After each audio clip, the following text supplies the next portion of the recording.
Ouais.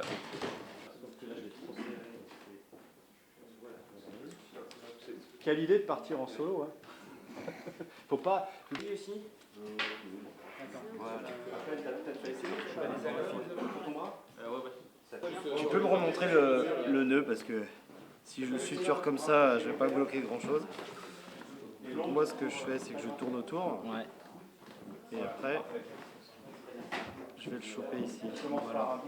Vas-y. Voilà. Serré. Lâche. Ouais.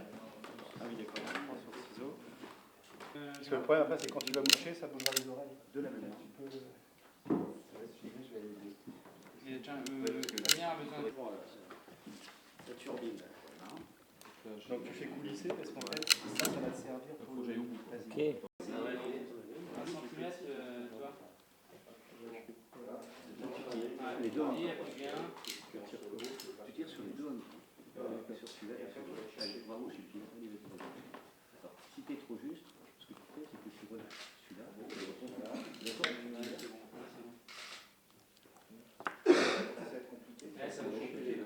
C'est pour ça que tu tires la bouche, par exemple.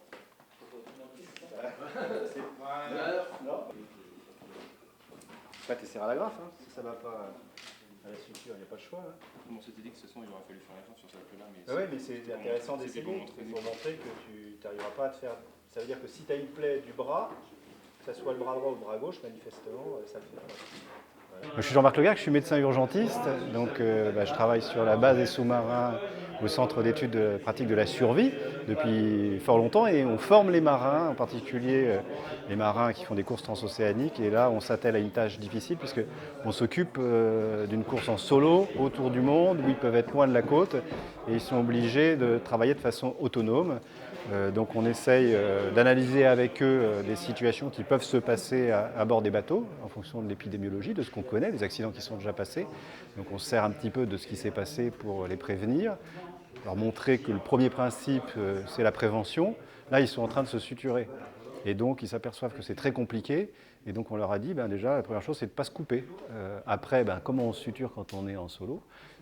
Nous-mêmes, on ne l'a jamais fait, donc on les met en situation. Donc on leur a collé des fausses peaux sur le sommet du crâne, sur le bras droit alors qu'ils sont droitiers, pour suturer avec une seule main.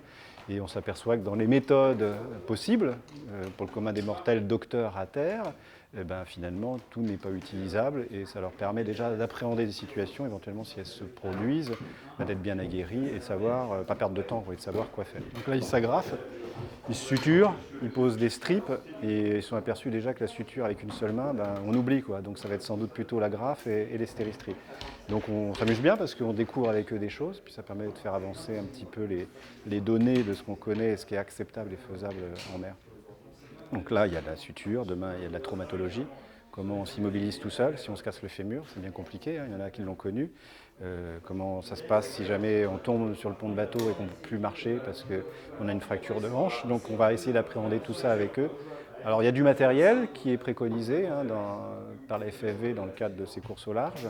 Et puis on leur montre que dans ce matériel, il y en a peut-être une partie qui est particulièrement utile dans certaines situations. Et puis dans d'autres situations, peut-être qu'on peut trouver d'autres solutions qui ne sont pas forcément des solutions médicales connues. Une façon d'immobiliser des membres avec un peu les moyens du bord, parce qu'ils ne peuvent pas non plus emmener tout un hôpital de campagne. On leur apprend aussi, et ça c'est important, à dépister les choses qui sont graves, alors qu'elles peuvent leur paraître relativement simples, pour transmettre un bilan.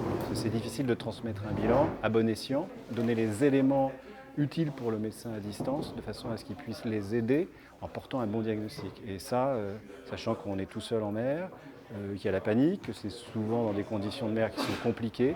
Donc on leur apprend un peu de la méthode et on répète cette méthode au fur et à mesure des 3 jours pour que ça devienne une espèce d'automatisme.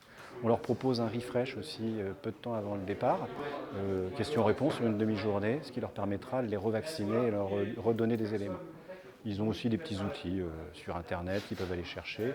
Et puis à l'issue des 3 jours, nous on nous compte beaucoup, c'est qu'il y a un débriefing où on voit si on a répondu à leurs attentes. Ils nous racontent aussi des histoires vécues et ça permet, nous, de réfléchir avec eux à des solutions ou des alternatives auxquelles on n'aurait pas pensé. Donc on est toujours dans un esprit collaboratif. On n'est pas des professeurs de médecine. Ils nous apprennent autant qu'on leur apprend. Voilà.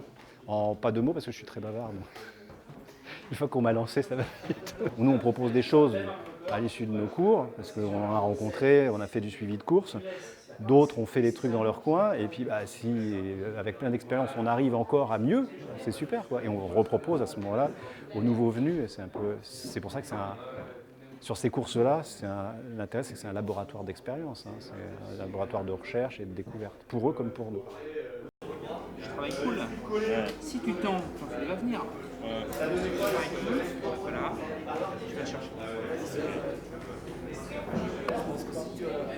C'est condition hôpital, comme les récits. Là, il faut trouver. Mais ça va venir.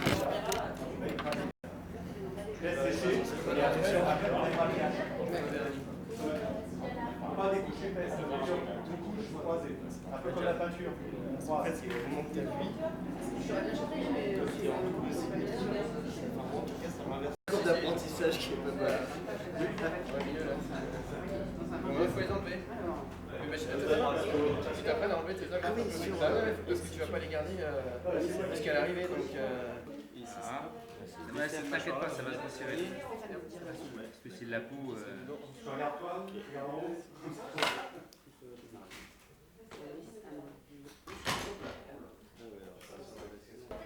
Ça vient. Tu vois? Maintenant il faut les enfiler, tout en facile. Voilà, tu viens couper. ouais, c'est les agrafes. C'est bon, là, Virer les petites bactéries. C'est compliqué, Thomas, de se couper tout seul. Ben ouais, c'est en fait quand on voit faire, ça paraît assez facile quoi, juste quelques points de couture, puis en fait dans la pratique c'est pas si simple. Voilà, ça va parce que c'est une plaie à la jambe, donc c'est relativement. Voilà, j'ai plus assez de fil là. C'est relativement facile, mais c'est vrai que si on a une plaie sur le bras ou à la tête, ben, tout de suite c'est moins évident. Donc là je vais essayer, mais j'ai mon fil qui est un peu. En fait, faut juste savoir faire des clés quoi. Hein.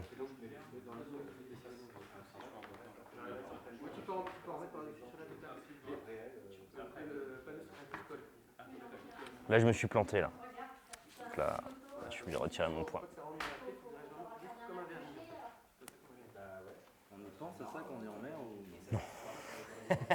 J'espère que ça m'arrivera pas. Ça arrive quand même pas souvent, hein, mais faut quand même prévoir à toute éventualité. Hein. C'est comme toute la partie technique du bateau. On a plein de matériel de secours, de quoi réparer. Après, on espère qu'on s'en servira pas. Mais il faut malgré tout savoir se servir du matériel qu'on a à bord. Et typiquement là, le kit de suture, ça fait partie de la dotation médicale qui est à bord du bateau. Et c'est sûr que si on se fait une plaie ouverte importante dans le Pacifique ou dans l'Indien, on est un peu trop loin des côtes pour pouvoir se faire soigner. Donc faut opérer en solo. Voilà, donc c'est tout le jeu de cette formation là qui va durer 3 jours, c'est d'être au point sur les différentes techniques de suture, on va voir encore plein de choses là, dans l'après-midi et demain. Après, on a de quoi s'anesthésier aussi, on a de quoi calmer aussi la douleur. Enfin voilà, on a beaucoup de produits au final. Il y a des cocktails détonnants à bord quand même. Hein. Il y a de quoi se marrer. Hein. Mais non, ça reste, c'est sûr que c'est des produits qu'on doit savoir utiliser, qu'on ne peut pas prendre n'importe comment. Alors ce qui est sûr, c'est que quand un truc comme ça arrive, on a un échange avec ou le médecin de course ou le médecin référent pour nous accompagner aussi dans dans l'opération chirurgicale. Mais oui, j'espère que ça n'arrivera pas. Les choses évoluent très vite, que ce soit en électronique, mais aussi en tout ce qui est médical. Et donc, avoir les dernières techniques, les derniers chiffres qui font référence, c'est important. Donc, bien sûr, le gros du paquet là. En plus, moi, j'ai la chance d'avoir une formation de vétérinaire quand j'étais jeune adulte. Donc, j'ai vraiment toutes les bases. Mais la pratique, on a beau dire, on peut le prendre dans tous les sens. Il faut le faire, il faut juste manipuler, quoi. D'une part, il y a un côté compétition qui nous permet de finir la course. Bon, on n'est plus vraiment dans la performance souvent lorsqu'on s'est blessé, mais ça nous permet de repartir et d'assurer un certain niveau sportif. Et puis d'autre part, c'est sécurisant pour la tête aussi. Vous savez, quand vous êtes tout seul pendant 3 mois dans un bateau comme ça, il fait noir, vous êtes à plusieurs milliers de kilomètres de la première terre. Évidemment, il faut que vous soyez bien dans votre tête et que s'il se passe des incidents, ça ne soit pas la panique à bord. Voilà, il y a des procédures, il y a des gens derrière vous. Et puis surtout, il y a un savoir-faire et une trousse à pharmacie que vous savez manipuler. Donc cette journée est importante en ce sens. Alors, concrètement, on a commencé par parler de toutes les opérations de coordination lorsqu'on a un vrai problème médical à bord, ce qui est important de ne pas perdre son sang-froid et avoir les bons réflexes. Et puis on a parlé beaucoup cet après-midi de la traumatologie, donc avec pas mal d'images et de séquences vidéo en situation de pieds cassés, de brûlures, de coupures. Et puis des exercices pratiques où on a appris à suturer, entre autres. Et puis j'ai oublié un exercice quand même juste après le repas qui consistait à se poser une perfusion, une vraie perfusion avec une vraie aiguille dans le ventre.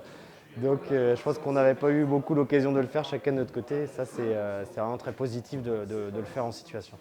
Ce qui était plus compliqué pour moi, et ce qui est pour ça que c'était un bon exercice, c'est d'apprendre à se piquer. Et se planter une aiguille dans le ventre, je ne l'avais jamais fait, c'est pas intuitif, c'est pas naturel. Et je pense que c'est pour ça que ces formations sont importantes, que si on a à le faire dans une situation réelle, eh bien au moins on ne le découvrira pas. Mais bon, étant marin, on sait faire des nœuds quand même. Et voilà, ça c'est pareil, la suture, c'est quelque chose de vraiment important à savoir faire.